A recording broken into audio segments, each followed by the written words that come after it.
Shivaji trail गेली 20 वर्ष दुर्ग संवर्धन या कामात कार्यरत असून अनेक गडकोटांचं संवर्धन करण्याची मोहीम यांनी हातात घेतली आहे। डॉक्टर अमोल कोल्हे हे या दुर्ग संवर्धन महासंघाचे ब्रँड अँबॅसेडर आहेत। यांची या दुर्ग संवर्धनाच्या कार्यात मोलाची साथ मिळत असते। त्याचाच एक भाग म्हणून गेली 3 वर्षापासून पौराणिक व ऐतिहासिक शिवालयामध्ये लघुरुद्र या अभिषेकाचे आयोजन करण्यात येते। आत्तापर्यंत लघुरुद्र अभिषेक रायगडचे जगदीश्वर मंदिर, खेड तालुक्यातील भोरगिरी किल्ल्याच्या पायथ्याजवळील शिवालय, सांगली येथील बहादूरवाडी येथील शिवालय इत्यादी ठिकाणी या लघुरुद्र अभिषेकाचे आयोजन करण्यात आले होते।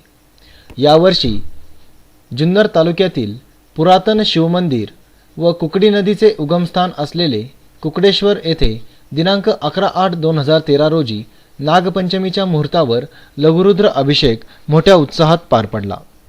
हा अभिषेक करण्याचा मान शिवाजी ट्रेलचे सभासद व जीवधन दुर्गसंवर्धक समितीचे अध्यक्ष विजय कोल्हे यांना सपत्नीक मिळाला। यावेळी शिवाजी ट्रेलचे अध्यक्ष मिलिंद क्षीरसागर व महाराष्ट्रातील शिवाजी ट्रेलचे सर्व सभासद तसेच जुन्नर तालुक्यातील दुर्गप्रेमी, शैक्षणिक, राजकीय व सामाजिक क्षेत्रातील मान्यवर तसेच कुकडेश्वर परिसरातील ग्रामस्थ मोठ्या संख्येने उपस्थित होते।